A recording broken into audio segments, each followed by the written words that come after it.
Baiklah, Assalamualaikum warahmatullahi wabarakatuh. Perkenalkan, nama saya Rafa Mahendra. Di sini saya akan memberikan presentasi terkait perencanaan radioterapi dan menggunakan konsep dari pelaporan atau model TG71. Ya, jadi ini akan membahas terkait masalah perhitungan ya, menggunakan basis monitor unit. Nah, dengan tentunya di sini ada external photon dan electron beams. Jadi penyinaran pada atau penggunaan penyinaran untuk elektron dan penyinaran foton itu sendiri. Tapi penyinaran ini terletak di luar tubuh eksternal. Oke.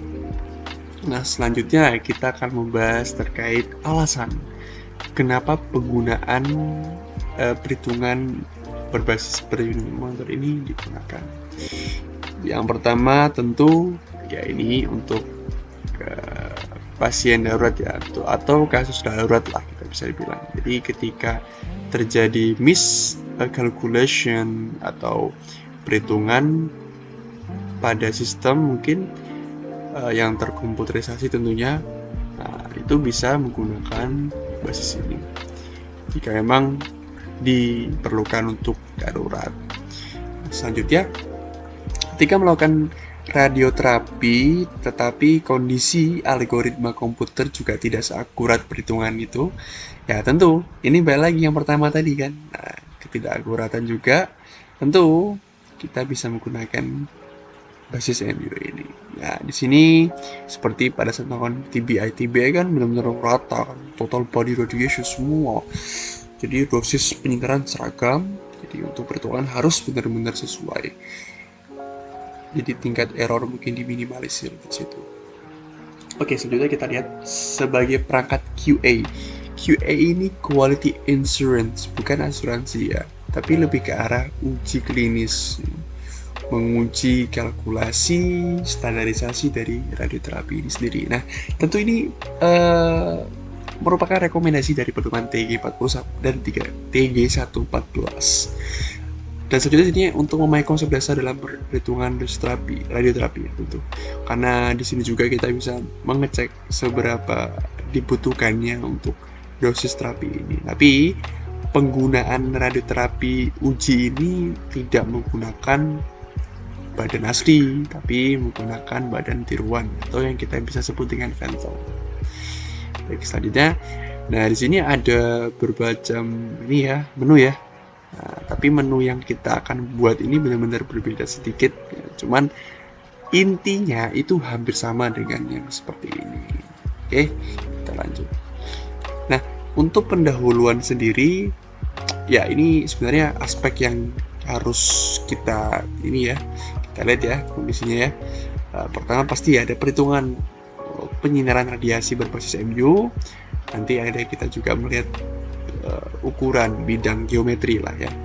Pada saat penyinaran, tentu di dalam penetrasi juga butuh jarak tubuh atau jarak phantom ya, peniru tubuh tadi, nah, terhadap sumber penyinaran radioterapi itu seberapa. Sehingga kita bisa melihat, oh energi yang dibutuhkan itu kira-kira seberapa dan seefektif apa. Simpelnya seperti itu. Oke, kita lanjut. Nah, kita mulai dari pertama menggunakan penyinaran foton itu sendiri. Jadi ada penyinaran foton plus ada penyinaran elektron. Nah, kita akan bahas foton dulu. Nah, di sini kita bisa lihat untuk foton sendiri itu menggunakan dua teknik sekaligus. Bisa dua teknik sekaligus. Jadi bisa satu juga, nggak apa-apa. Mungkin dua-duanya. Oke, di sini ada teknik search surface distance. Jadi teknik yang menggunakan jarak suatu sumber dengan objek, namun posisinya bisa kemana-mana, kiri kanan atas bawah terserah, jadi bebas. Nah, untuk SAD sendiri yang ini yang harus isosurface tengah, jadi benar-benar sudah akurat. Oh ya, dia kalau tengah itu segini, kita tutup tek gitu di situ aja, tidak bisa ke arah mana-mana, lebih ke arah surface. Nah, di sini kita akan lihat perhitungan perhitungan foton menggunakan rasio phantom jaringan. Jadi, ketika penetrasi dilakukan atau penyinaran dilakukan, maka kita bisa menghitung ini nilai perhitungan foton. Nah, tapi nanti perhitungan foton sebelahnya nanti. Tapi kita lebih ke arah ini sistematis penggunaan alatnya atau sistematis penggunaan penyinaran. Nah, jadi di sini kita berikan contoh dulu untuk SPD0. Nah, SPD0 ini adalah penyinaran, mohon maaf ini mungkin lebih tepatnya ke arah ini sih, suatu jarak, bukan ya, penetrasi ke bagian objek, namun di sini dia lebih terlihat ke jarak, ya benar sih tadi, jarak penetrasi tadi ya. Nah, penetrasi di eksternal sampai ke dalam ini. Nah, sedangkan untuk D0 ini sendiri penetrasi dari surface ke dalamnya. Nah, ini kan dari sumber sampai ke bagian badannya kan. Nah, bedanya itu. Nah, kemudian R0 ini sebagai luasan dari radius penyinaran ya. Sebenarnya ini radiusnya 10 ya, tapi kan di sini kan harus ada luasan kan ya. Jadi luasannya itu berarti ya 100 cm persegi. Dan tentunya dosis yang memang standarisasi ini kita menggunakan ini ya, D0 ya, D besar 0 ini ya, 1 centigrade per mU. Untuk dosis sendiri kita menggunakan 1 Gray. Nah, di sini ada D0, dosis atau mU dalam kondisi normalisasi. Kemudian ada SCRC. Nah, oke, coba kita next dulu gambarnya nih biar kita lebih tahu nih. Nah, ketika penyinaran diubah dengan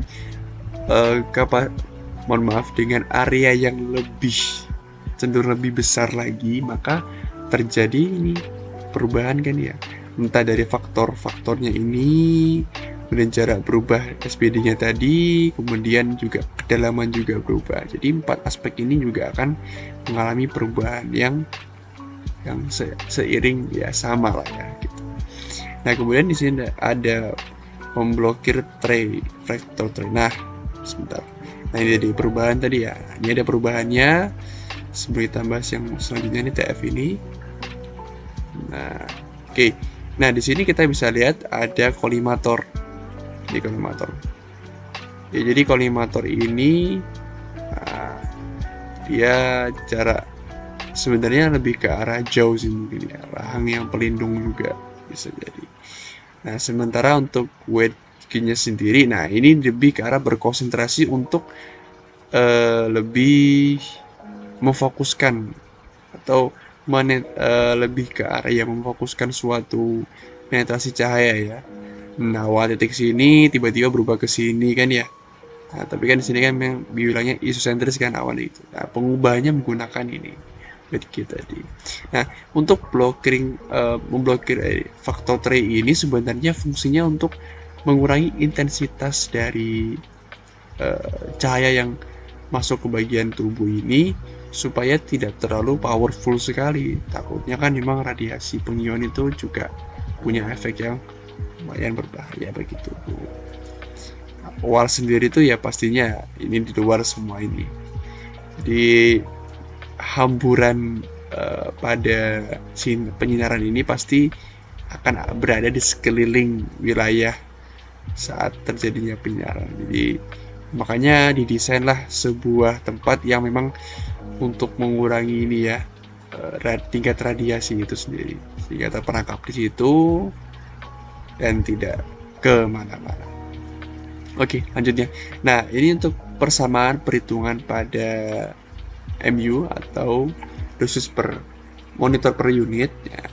Ini kita bisa lihat ini dosisnya tadi. Semua aspek akan dimasukkan, nah, ini sehingga akan menghasilkan nilai juga mungkin kisaran MU juga karena satuan juga jadi MU. Nah, sama halnya juga tadi, nah, ini menggunakan non isosentris. Nah, bisa lihat. Oke. Ketika terjadi perubahan tadi hampir sama, serupa. Namun bedanya apa? Nah, bedanya di sini ada, kita lihat. penambahan D. Jadi SSD ini memang tidak terfokus pada isosentris, jadi lebih non isosentris, sehingga ketika terjadi perubahan tentu SSD ini akan lebih ke arah dari sumber ke permukaan objek, namun tidak sampai ke dalam, beda dengan SPD tadi. Nah, jadi lebih ke arah ke dalam kan ya, ini cuman hanya jarak sumber ke arah permukaan pada bagian yang diradiasi.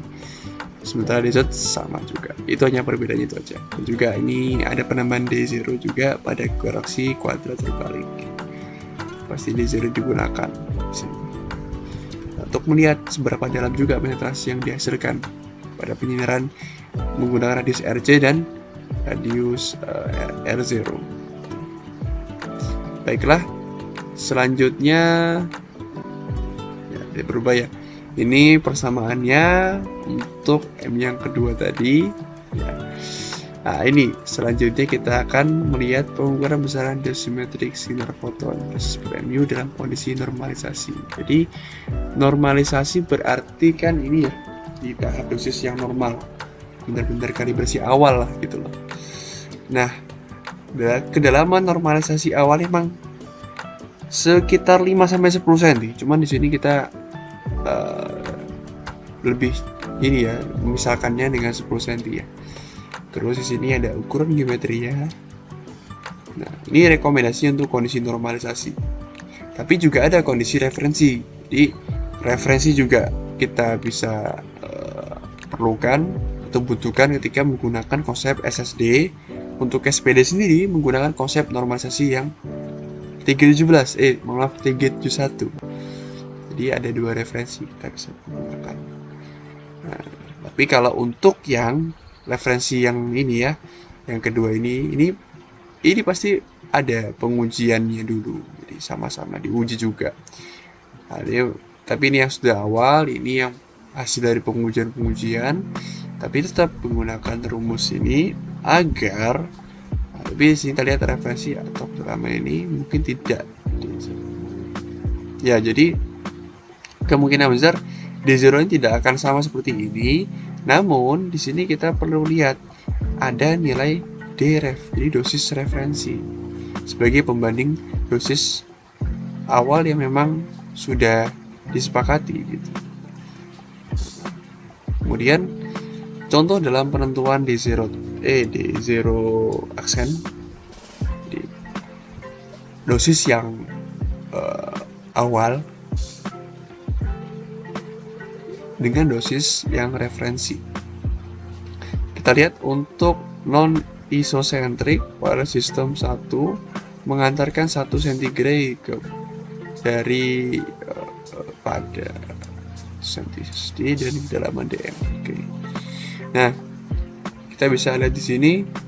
Di sini ada grafik yang memberikan acuan ketika energi yang diberikan sekian dengan luas dari bidang sekian menghasilkan TMR sekian tisus ya. Nah, jadi semakin terjadinya peningkatan pada ini, penetrasi energi ini sendiri akan menghasilkan penetrasi yang lebih dalam ke area tubuh, sehingga dosisnya akan semakin meningkat tentunya. Oke, selanjutnya di sini ada filtering filter. Nah, pengaturan untuk pengaturan pengukuran untuk SC ya. Nah, Phantom mini silinder disejajarkan secara koaksial dengan sumbu pusat balok dengan ruang ion diposisikan pada jarak sumber detektor yang sesuai dengan kondisi normal yang dipilih. Nah, ketika filtering filter ini digunakan, sebenarnya dia cenderung akan memfokuskan semua sinar yang terhambur, ya kan?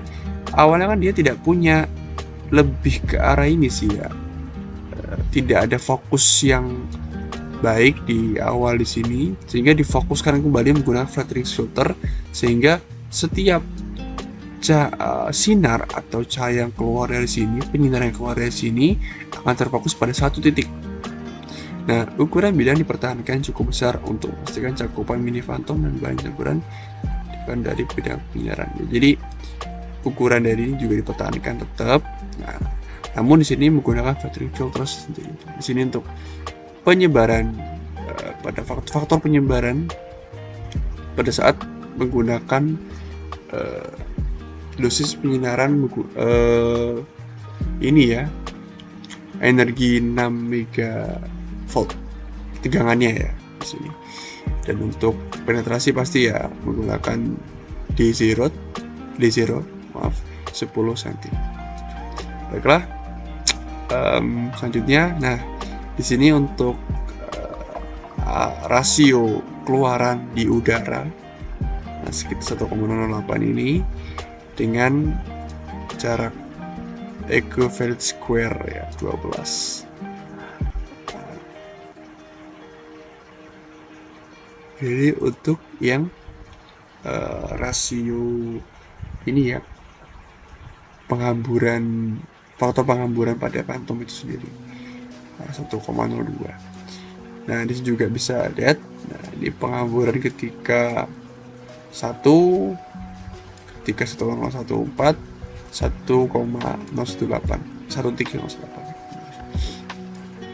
juga sama.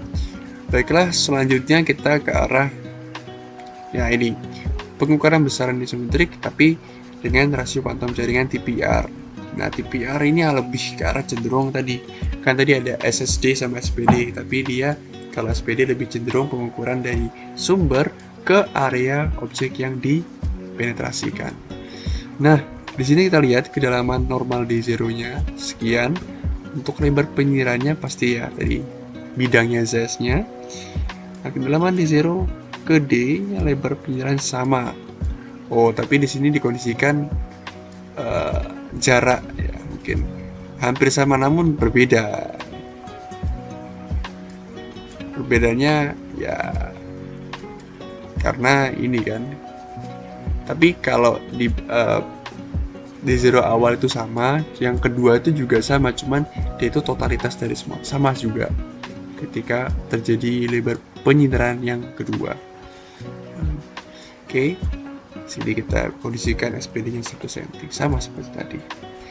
Baiklah, oke, ini untuk rasio fantom jaringan untuk foton megavolt. Nah, ya di sini untuk ukuran 13x13 cm. Area bidang penyinarannya, jadi ini untuk area field size-nya, untuk area di bagian 4,5 ini field size-nya sini 13 cm untuk area bidang penyinaran. Nah, ini untuk 11 dan ini untuk 4 kali 4 5 kali 5. Oke, selanjutnya kita masuk ke bagian rasio fantom jaringan TPR. Nah, untuk SSRD hampir sama seperti tadi, cuman TF hampir tidak bergantung pada ukuran bidang, kedalaman SSD, dan kosan sudah cukup. Ya, spesialnya 0,95. Nah, ini dia, pemblokiran ini digunakan sebenarnya untuk mengurangi intensitas ya. Dia tidak terlalu besar ketika dia masuk ke bagian tubuh manusia. Memang cukup berbahaya jika dilakukan secara berkala. Oke, selanjutnya di sini ada pengukuran besaran isometrik. Nah, di sini di mana OR diambil sebagai ratio of axis primer to port shear. Nah, di sini ada kedalaman dangkal, tapi ini ada juga kedalaman terdalam. Nah, posisi ini mengapa memiliki perbedaan? Karena simpelnya itu sendiri adalah sebagai penetrasi ketika dosis yang diberikan itu cenderung memiliki tambahan, entah itu dari segi modifikasi tegangan atau ini yang tadi kita bilang ada R0 sama RC, yaitu stretching dari penyinaran, sumber penyinarannya langsung. Nah, di sini juga kita bisa lihat sumbernya untuk open field of acceleration-nya pada saat menggunakan 6 megavolt. Ini kedalamannya. Dan di sini kita bisa lihat dari OID dari 0 sampai 18. Nah, pada pedoman 371 diberikan rekomendasi untuk melakukan upaya dalam menjaga perhitungan ini pada sumbu tengah-tengah, jadi isosentris dia, sehingga untuk menghindari kompilasi yang terdapat pada perhitungan di luar sumbu. Jadi diusahakan supaya tidak keluar dari ranah area. Takutkan kalau misalnya di area yang lain itu juga terkena, karena ini kan berhubungan dengan pengion. Takutnya ketika ada sesuatu yang terkena akan timbul beberapa penyakit lain. Jadi fokus yang ke arah yang memang dibutuhkan untuk penyinaran, bukan secara keseluruhan. Tapi kalau memang keseluruhan dibutuhkan karena memang semuanya badan itu ada komplikasinya atau ada penyakitnya, I think it's okay. Nah, di sini. Nah, selanjutnya ada faktor wedge. Tadi kita bilang faktor wedge itu sebagai apa? Pengarah konsentrasi dari penyinaran. Nah, kita lihat WF didefinisikan sebagai rasio laju dosis. Ya, laju dosis pada tingkat perhitungan untuk bidang jepit dengan bidang yang sama tanpa mengubah wedge-nya. Nah, WF. Jadi WF tadi kan ini ya, wedge factor ya, wedge factor.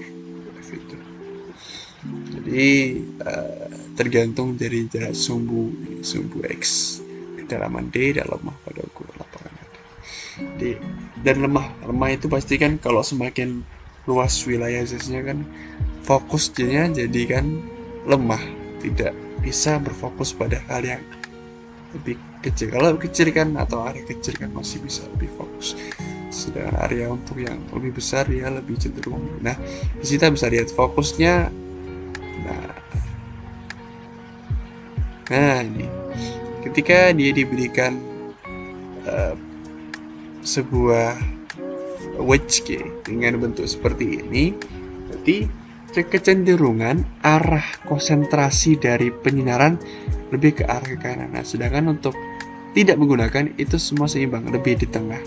Nah, jadi sebenarnya ini memfokuskan intensitas mau ke arah kiri atau ke kanan, yang mana yang lebih kuat gitu. Selanjutnya, nah di sini ada untuk mesin varian Siemens 1 wedge eksternal. Jadi ini satu mesin full. Nah, di sini ada komutator sebenarnya.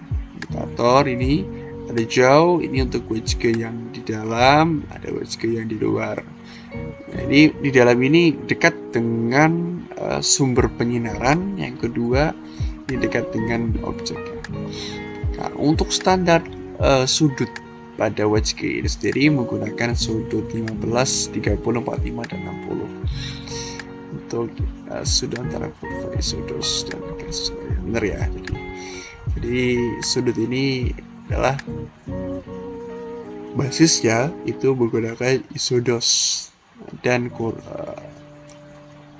garis horizontal pada kedalaman 10 cm. Di isodos itu, nah ini penetrasi ke dalam 10 cm kan. Nah, jadi fokusnya dia lebih ke arah sinar datang untuk penetrasi.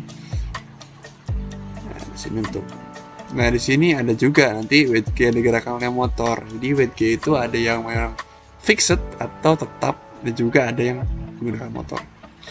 Nah, di sini untuk kita bisa lihat menggunakan media penyinaran kobalt 60 dengan energi sekitar 1,17 sampai 1,33 ya mega elektron volt di sini.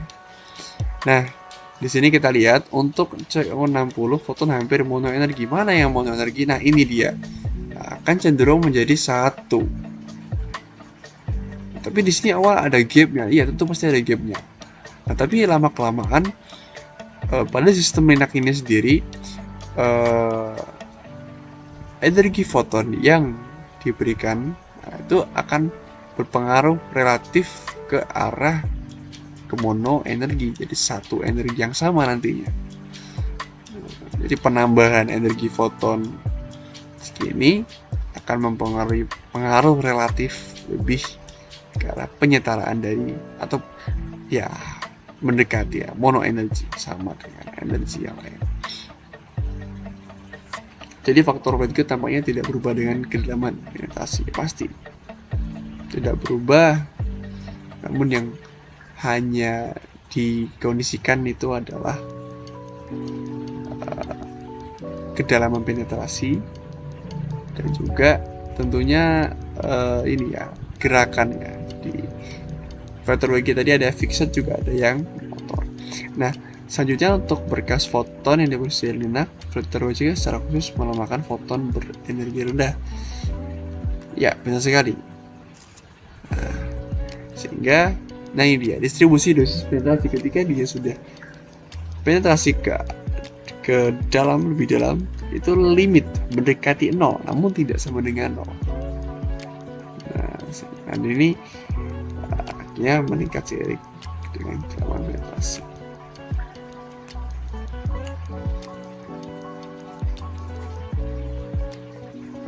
Sebenarnya bukan meningkat sih, lebih ke menurun ya. Nah, ini kan cuman faktor ini ya, yang tadi saya yang puncak lah gitu. Baiklah, selanjutnya pengukuran besaran isometrik. Nah, tadi yang saya bilang terkait Wedge itu tetap dan juga gerak. Nah, di sini menggerakkan motor dia, jadi dia bisa menggerakkan kapanpun dia mau. Tapi untuk wedge yang fix atau tetap, dia tidak akan berubah kemana-mana, tetap ke fokus seperti itu.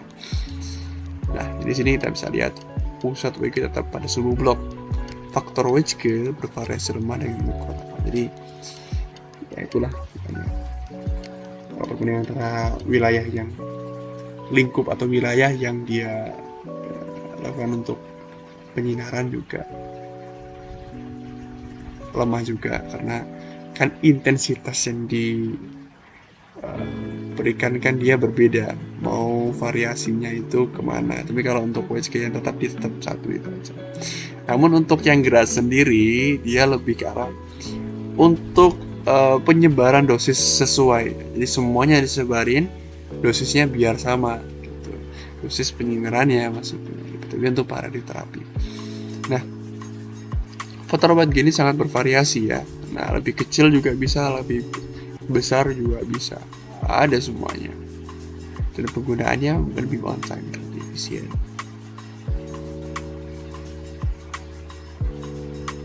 Oke, selanjutnya ini untuk faktor Wedge. Nah, ini untuk karena square yang federasi 0,11. Nah, ini dia saya. Jadi ketika kolimator, tadi kan saya bilang kolimator itu dekatnya daerah penyinaran, sedangkan jauh itu di bawahnya kolimator. Kolimator ini ya berbentuk lebih ke arah horizontal. Ini dosisnya ketika dimasukin sama cahaya terus maksudnya dengan radiasi penjara terus pasti kan akan terkumpul juga dosis yang ke bagian phantom. Ini physical rate-nya. Jadi terus pertama. Namun di sini kita perlu tahu bahwasanya di bagian arah sinilah yang terjadi peningkatan untuk penetrasi. Sedangkan di sini agak berkurang karena bagian blockingnya itu lumayan membuat ya bisa dibilang itu ada blocking yang membuat penyinaran itu tidak semaksimal mungkin yang dihasilkan di website. Nah, ini untuk virtual Wedge. Nah, ini virtual Wedge.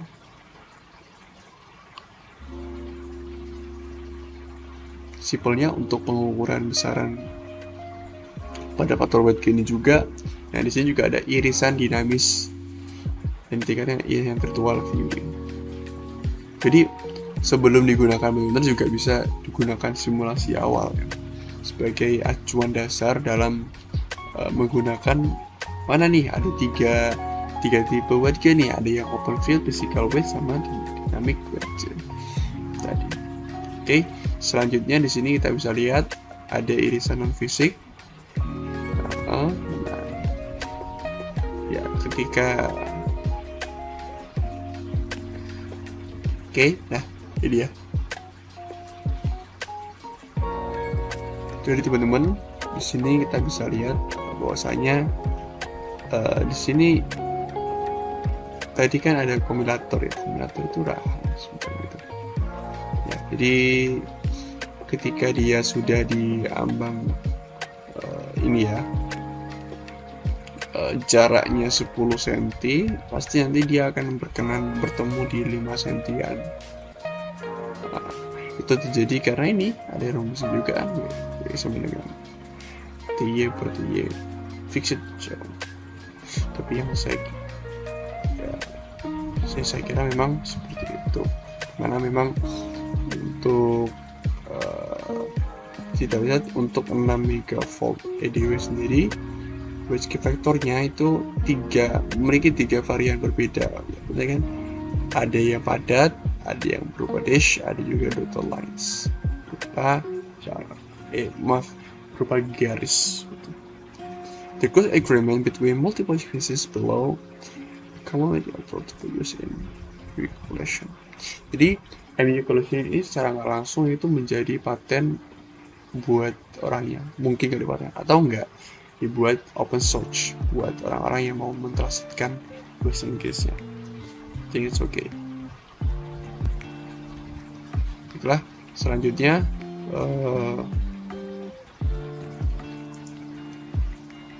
nah sini kita bisa lihat setiap titik itu pasti dapat dikasih pengertian pada T0 ini, T ini. Oke, jadi di sini ada perhitungan ya tetap tadi pada posisi rahang, tetap rahang jauh di bagian atas ini. Nah, ketika dia terbuka sehingga dia menutup. Nah, jadi ada peningkatan utamanya di bagian di posisi sini ya. Kita bisa lihat sini posisi rahang tetap dengan sudut 60 derajat, 45 derajat. Jadi ketika faktor wedge ini mulai untuk memberikan ini ya, posisi yang pas untuk setiap derajat di waktu ingin memfokuskan sistem dari penyinaran itu sendiri. Nah, selanjutnya, nah lihat sini ada poin ya 0,95. Nah, selanjutnya di sini adalah kurva. Kurva ini ditujukan untuk melihat penetrasi ke dalam air. Maksudnya yang tadi saya jelaskan, phantom itu yang ketika kita gunakan adalah yang berbasis pada jaringan tubuh yang seperti air lah gitu. Jadi maka dari itulah phantom itu dibuat layaknya seperti tubuh manusia asli, jadi menggunakan air. Sebenarnya di APM 17 itu direkomendasikan air karena memang dia lebih condong dari material lain, karena ya sesuai dengan jaringan tubuh yang asli pada manusia, sehingga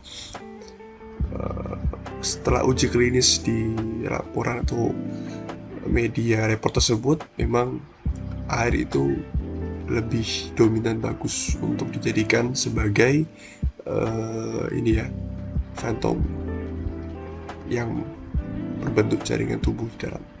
Oke, di sini ada kurva ionisasi persen kedalaman penetrasi dari sinar foton itu sendiri. Nah, di sini ada gap ya di antara curve ini. Nah, ada gap. Curve 1 itu menandakan, nah ini, ruang silinder terukur perlu digeser sebesar temuan untuk mendapat kurva 2. Oke, kurva 2 adalah kurva ionisasi persen di dalam yang dapat diambil sebagai kurva kedalaman persen untuk pergas foton. Nah, jadi ini yang kurva 2 ini, warna merah ini sebagai pola ionisasi. Jadi berapa persen ionisasi yang dapat timbul ketika terjadi penetrasi ke dalam air ini. Nah, ini ada 5 cm, 10 cm, 15 cm sampai 20 cm.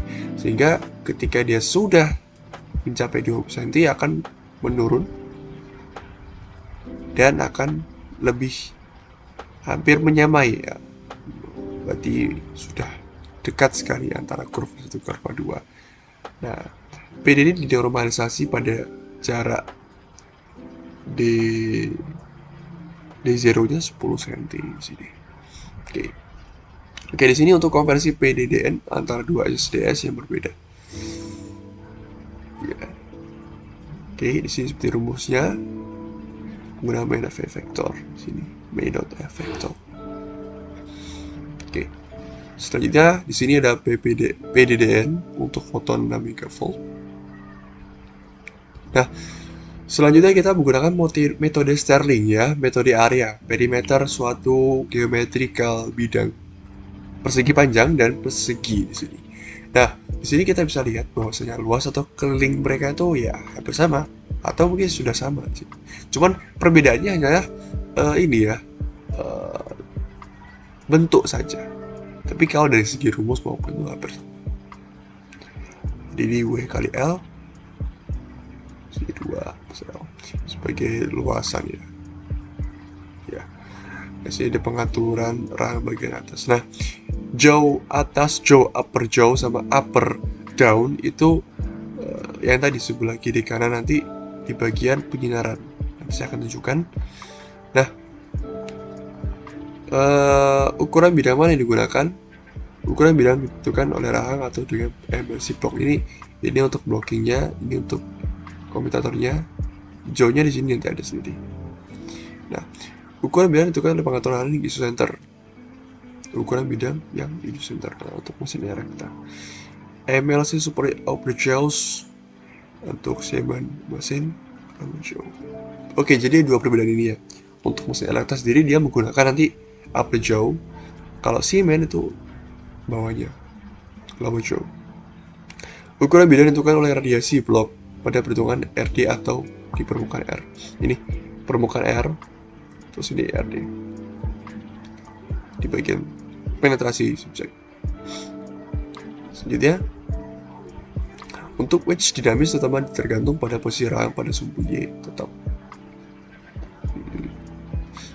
Nah, untuk sumbu rahang jauh itu sendiri kan nanti ada sumbu X, sumbu Y ya. Juga ada upper sama low jauhnya juga.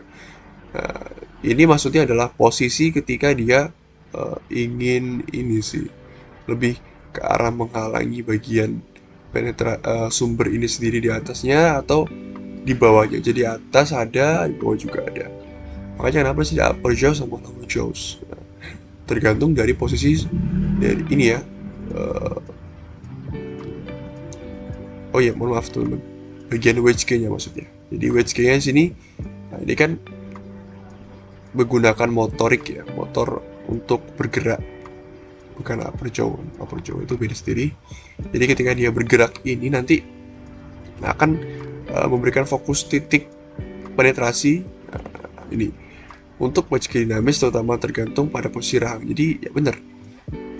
Nanti kemungkinan besar dia kalau berubah penetrasi juga akan berubah fokusnya. Oke, untuk metode TPR ya, jadi seperti ini rumusnya. Dan untuk mengoreksi heterogeneitas internal dalam pasien, dosis homogen yang diperhitungkan adalah per MU dikalikan dengan faktor koreksi CF. Nah, CF ini adalah ini ya, faktor untuk penetrasi ke dalam. Jadi setiap penetrasi itu mempunyai massa jenisnya masing-masing. Maksudnya satu. masinis 2, masinis 3. Semua memiliki untuk masinis masing-masing. Nah, di sini untuk area luasan ketika penetrasi satu lapisan, lapisan kedua, lapisan ketiga. Nah, untuk dosis efektivitasnya di sini menggunakan ini jumlah dari lapisan sendiri, jumlah 1, 2, dan 3. Gitu. Kita lanjut. Nah, untuk yang kedua menggunakan metode Paul-Orta. Hampir sama seperti yang tadi, cuma di sini menghitung menggunakan ini ya. Sudah ada angkanya di sini. Ada ketika P1 di kedalaman D1 atau penetrasi 1 itu nilainya 1,0. Yang kedua tetap ρE. Yang ketiga ρE sama dengan 1,0. Nah, untuk ya sama sih, itu dikalikan dengan faktor korelasi CF. Jadi homogenis ini adalah kesamaan energi, lebih tepatnya sih kesamaan dosis ya, kesamaan dosis yang diberikan. Kira-kira kalau misalnya diberikan sekian, apakah dosis itu ketika pertama, kedua, ketiga itu punya kesamaan yang sama, atau mungkin ketika dia sudah masuk ke bagian 1, 2, 3 sudah memiliki penetrasi yang berbeda atau dosis yang sudah berbeda. Jadi dijelaskan menggunakan CF ini. Oke, kita lanjut ke bagian penyinaran elektron.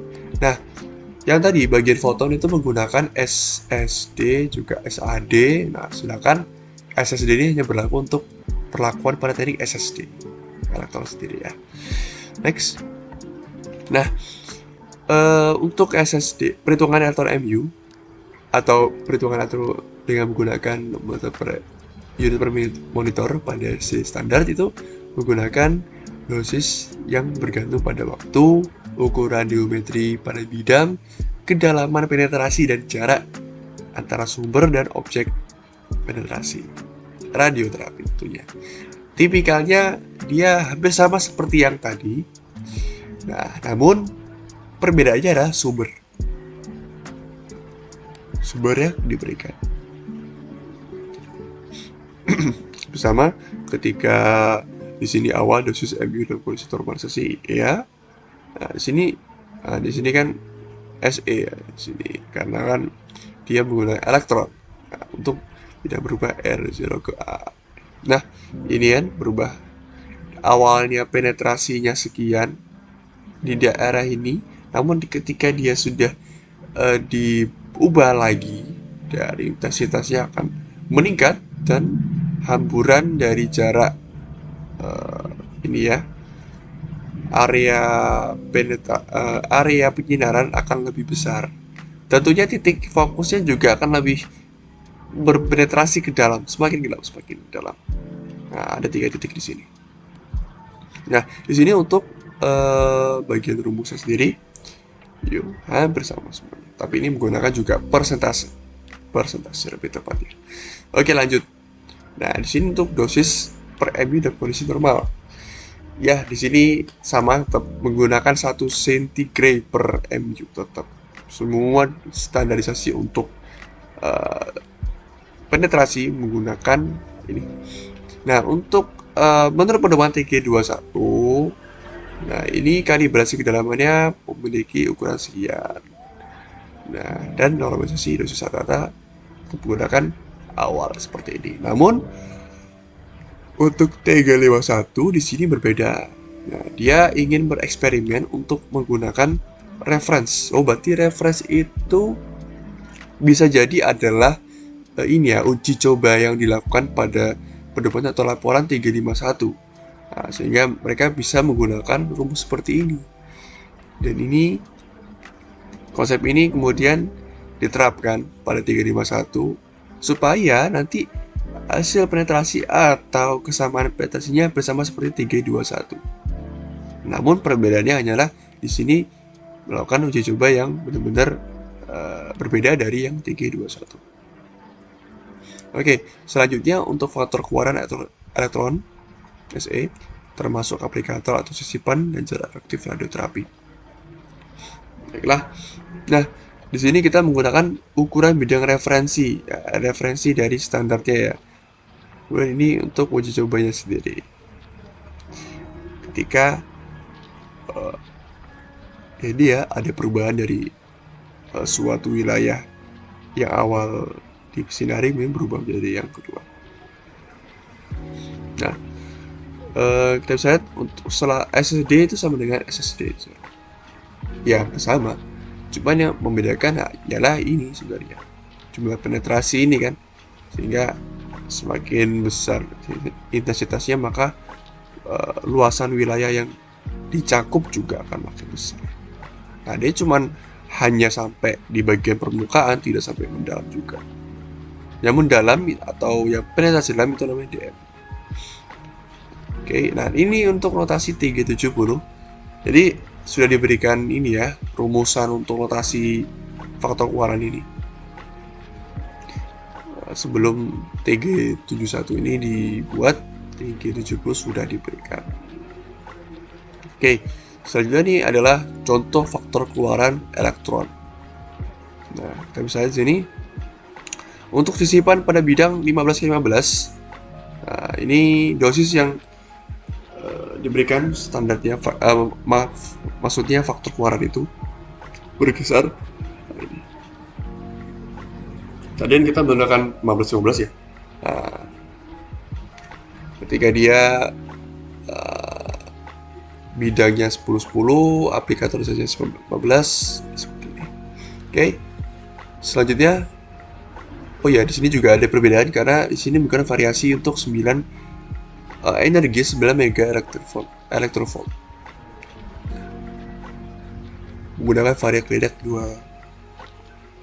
2100C, 2100C dan SSD dengan jarak 100 cm atau 1 meter. Next. Baiklah, selanjutnya adalah presentasi dosis pada penetrasi kedalaman PDD. Nah, itu ya SSD lah. Nah, kita lihat di sini ruang plat kurva terukur 2 dan terukur 1 perlu digeser 0,5. RCAV untuk progresi terukur 2. Ya, jadi seperti yang tadi, jadi ketika pergeseran dilakukan, otomatis kan ini ada gap. Nah, ketika ini sedikit aja, itu hampir sama. Seperti sudah bersama. Jadi mendekati. Kemudian konversi dari ionisasi relatif ke dosis relatif ketiga sini juga membutuhkan hasil daya penghentian ikut terhadap penghentian. Mudah-mudahan konversi dari ionisasi ke dalam hantu. Oh, maaf, ini bukan hantu tapi ini phantom. Jadi konversi dari ionisasi itu bisa jadi nanti akan seperti kurva 1-2, tetapi di sini harus kita lihat sini. PDD tergantung dari ukuran bidang yang disenari. Jadi kalau tergantung lagi nih kalau penetrasi seperti apa, terus kedalaman ionisasi seperti apa, sehingga nanti bisa hampir sama. Jadi limit ya, mendekati.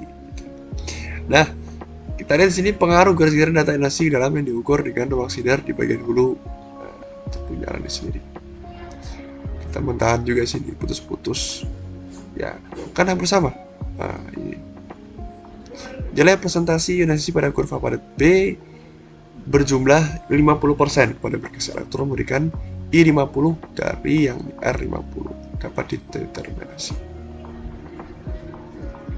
Oke. Nah, selanjutnya ini dia pola radiasi ketika penetrasi terjadi. Central axis deep dose. Jadi kedalaman penetrasi yang diberikan oleh penyinaran tadi, oleh radioterapi, dengan jarak kedalaman R 0,1 cm, 0,25. Dan ini dosisnya pasti 0,02 Gray sampai 0,4 Gray sampai tak hingga limited. Jadi sudah berada di rentang ini ya 2 cm lebih ya.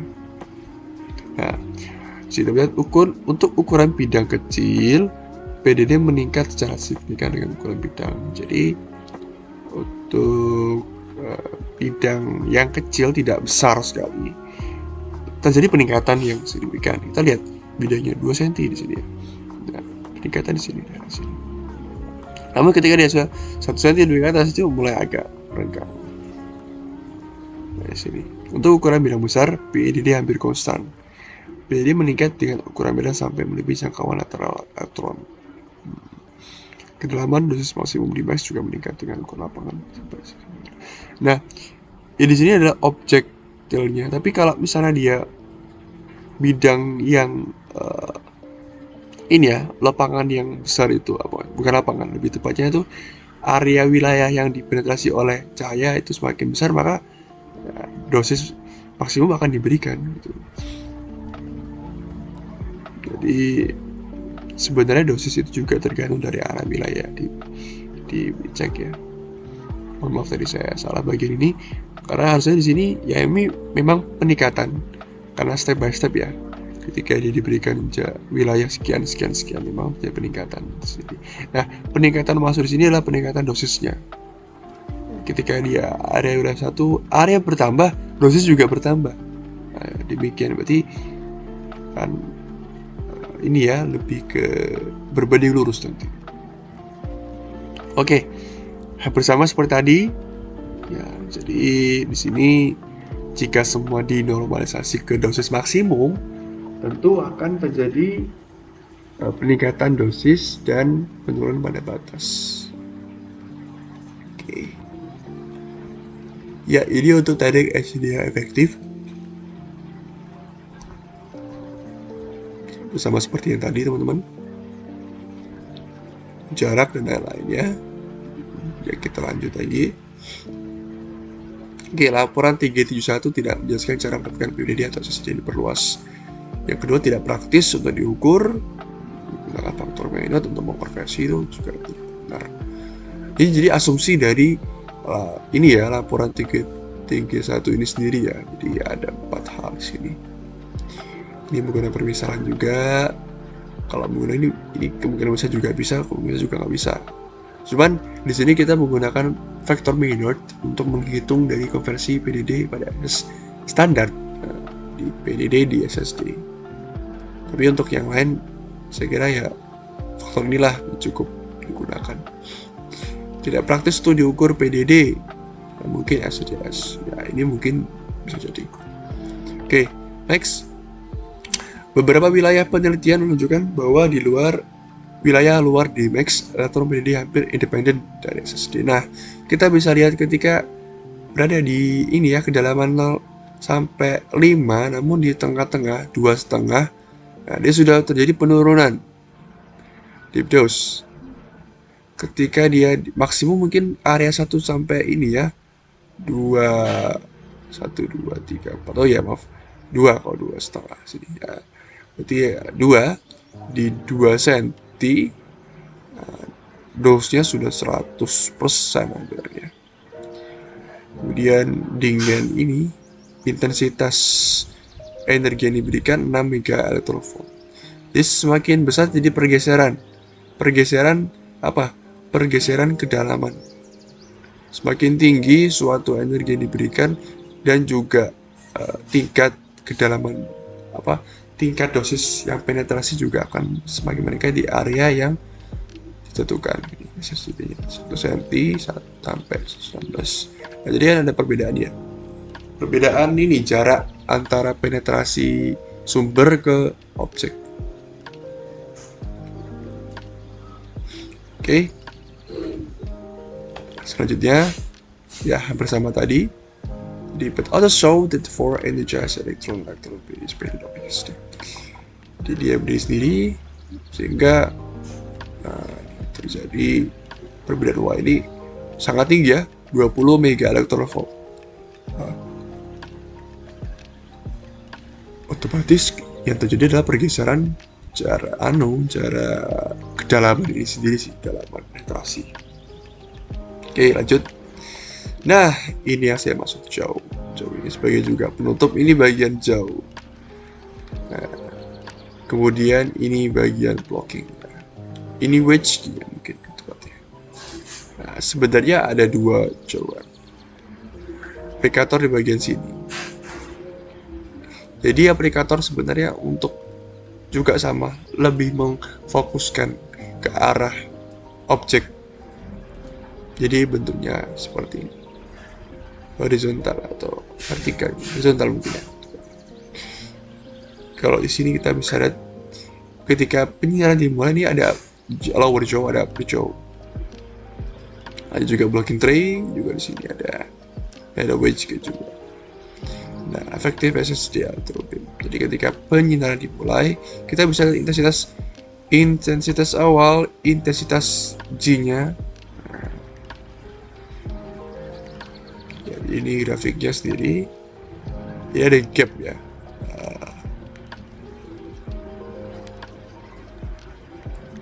Perbedaan. Kita mulai. Nah, ini untuk tabel SSD efektif electron SSDF. Nah, bisa lihat untuk area 6, luasan 6, 10 itu ini. Pada energi 9, efektivitas SSD elektronnya. Faktor bukan. Dosis, bukan. Lebih tepatnya itu panjang mungkin ya. Panjang SSD 74,7 cm mungkin, 85,9 cm. Jadi itu standar ya. Untuk dari wilayah sumber radiasi ke objek. Baiklah, di sini ada air gap teknik gap udara, hampir sama seperti tadi. Cuma di sini akan ada yang namanya VR. Daerah sini udara dia di area antara radiasi penyinaran sampai ke objek. Ada faktor udaranya di sini. Beberapa orang mengkomunikasikan hal tersebut dengan sebagai faktor gap udara. Ini ada dimasukkan pada rumus penambahannya. Jadi selanjutnya ya kita bisa lihat sama seperti yang sebelumnya, tidak ada berbeda.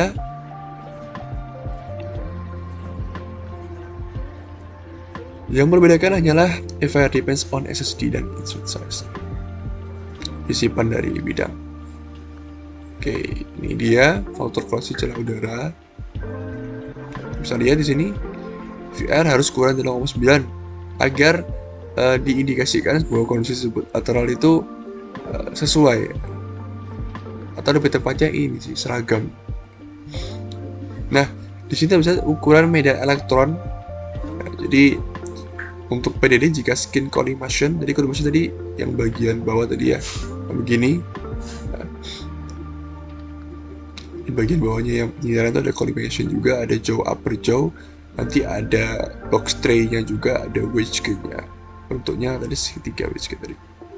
Nah, gunakan area iradiasi atau gunakan area radioterapi yang itu kan ada skin collimation daripada untuk ya. Ya, ini untuk ukuran ini ya, insert size sendiri. Jadi kita bisa bilang kalau misalnya menggunakan persegi panjang itu hampir sama menggunakan persegi biasa. Tapi persegi panjang itu adalah akar dari persegi yang kecil dikalikan persegi yang lebih besar, rectangular size. Oke, ini rumusannya. Oke, selanjutnya ini untuk landasan teoritis untuk metode akar kuadrat lanjutan menggunakan distribusi lateral bergas elektron ya, menggunakan pastinya Gaussian, teori hubungan ganda atau magnet pusat ya. Jadi ini seperti rumusnya. Kemudian ini distribusi sinar dimensi dz. Oke, berkas pensil pada kedalaman pensil, bukan pensil yang Anda maksud seperti itu, bukan. Cuman ini hanya seolah-olah gitu aja bentuknya. Oke, ini kedalaman Z-nya. Jadi penetrasi dosis pada sumbu pusat. Ini pusat sendiri 0 kan, jadi isocenter dia kan, ketika dia mau penetrasi seperti pensil bentukannya, pucuknya mungkin. Oke, lanjut. Nah, di sini untuk bidang persegi ketika ini ya, terjadi penetrasi yang dilakukan di area insert size atau aplikator tadi. Jadi ada sisipan ini dimasukkan sisipan suatu wilayah.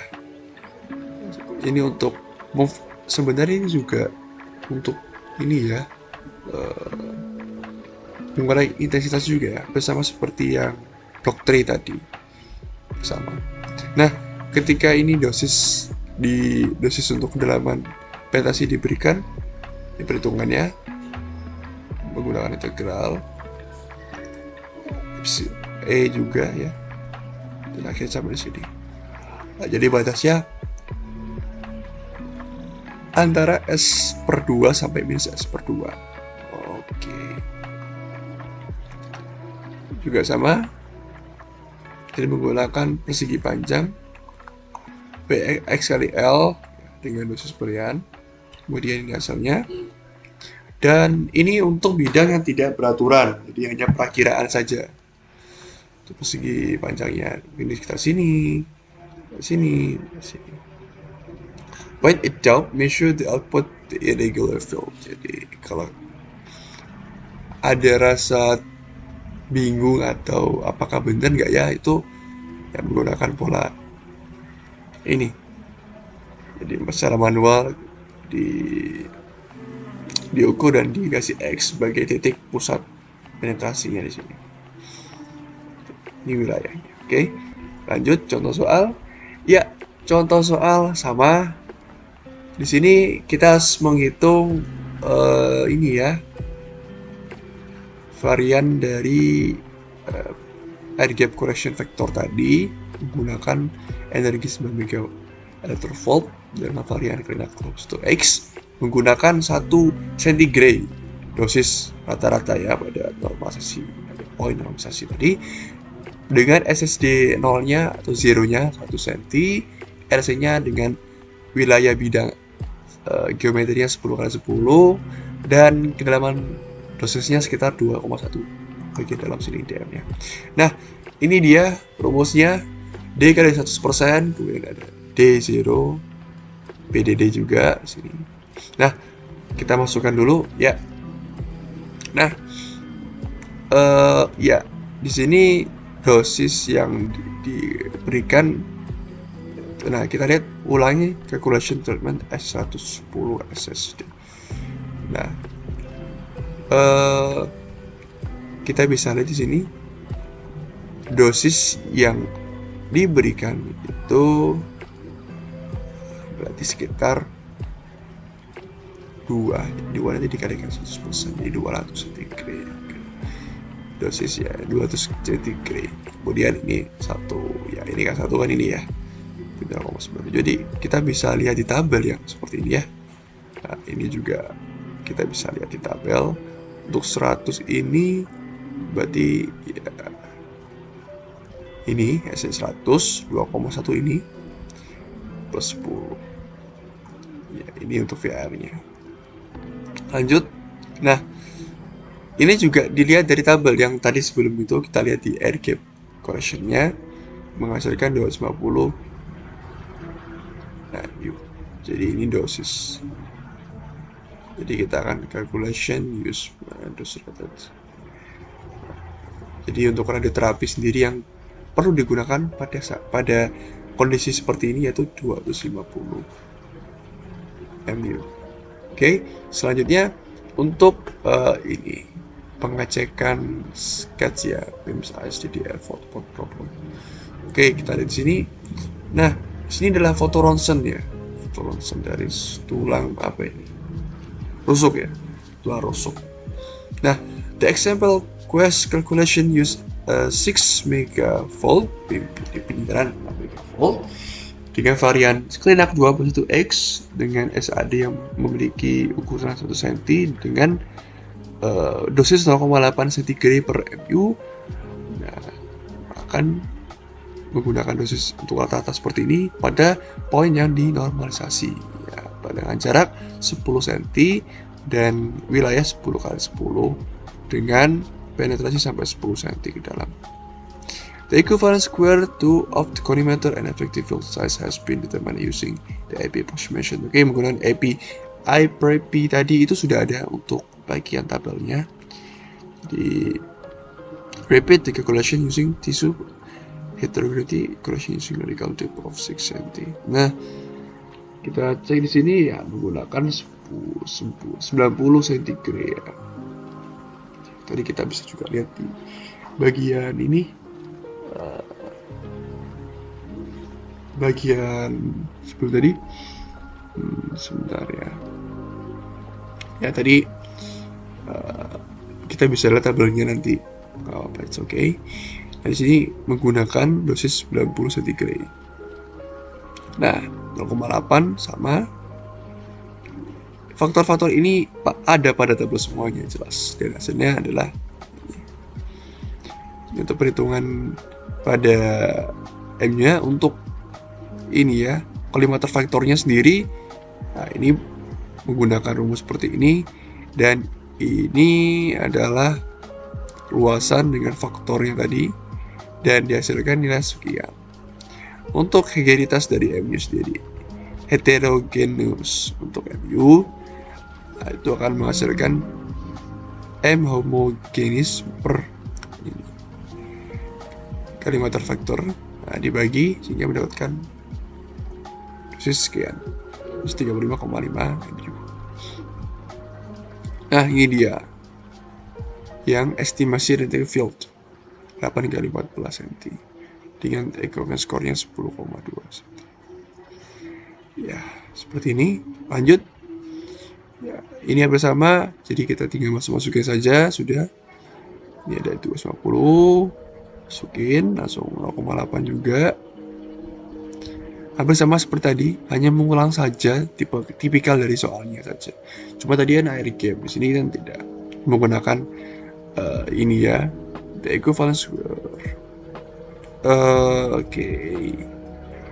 Menggunakan scatter, menggunakan ini ya, pengindaran dosis biasa saja di sini.